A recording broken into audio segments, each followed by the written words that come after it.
नवमी के दिन नंद महोत्सव हुआ है और द्वादशी तिथि के दिन भगवान शंकर प्रभु कृष्ण का दर्शन करने के लिए गोकुल में आए। भागवत कथा से मिलता है जीवन जीने का सही मार्ग। कथा स्थल पहुंचे एसपी देवेंद्र पाटीदार बोले, स्वस्थ सोच और लक्ष्य प्राप्ति की कला सिखाती है श्रीमद् भागवत। कथा स्थल पर आयोजित श्रीमद् भागवत कथा के श्रवण हेतु पुलिस अधीक्षक देवेंद्र पाटीदार विशेष रूप से पहुंचे। इस अवसर पर उन्होंने कहा कि मानव जीवन में सही प्रबंधन, मन मस्तिष्क की शुद्धता, स्वस्थ सोच और जीवन के वास्तविक उद्देश्य को पाना अत्यंत आवश्यक है और यही मार्ग श्रीमद् भागवत कथा दिखाती है। एसपी पाटीदार ने कहा कि भगवत कथा में जीवन जीने की कला, उद्देश्य की पहचान और जीवन को सकारात्मक रूप से प्रकाशित करने के सूत्र बताए गए हैं।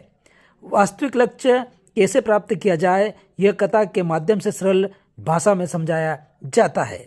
उन्होंने कहा कि हमारी वर्षों पुरानी परंपरा और संस्कृति को सजोने के लिए श्री भागवत कथा श्रवण आवश्यक है, जो ग्रामीण और शहरी दोनों क्षेत्रों में समाज को सही दिशा देता आ रहा है। पहुंचे आप आज जो है जो मेयर मैडम है अतुल पटेल जी के द्वारा जो भागवत का आयोजन किया है जी, उसके स्थल पे आया, भागवत का श्रवण किया है।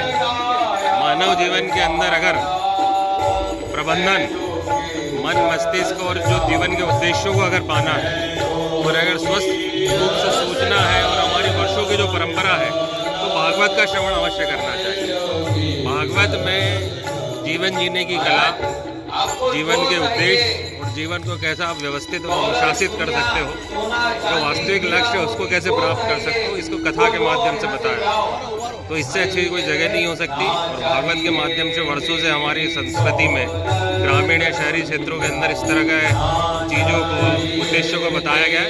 तो आज इसके शुभ अवसर पर मैंने भी श्रवण किया है, तो सभी को इसकी बहुत शुभकामनाएं। नवमी के दिन नंद महोत्सव हुआ है और द्वादशी तिथि के दिन भगवान शंकर प्रभु कृष्ण का दर्शन करने के लिए गोकुल में आए। 3, साढ़े 3, 4 घंटे कथा चलती है। कई पंडित जी भूल गए, कोई बात कहना भूल गए या कोई गलत कह दी, धारा प्रवाह में कोई बात गलत कह दी, तो क्या बातें करते हैं, हाँ महाराज ने आज वो वाली कथा छोड़ दी। महाराज ने कौन सी छोड़ी ये ध्यान है, लेकिन हमने कौन सी पकड़ी ये ध्यान नहीं है।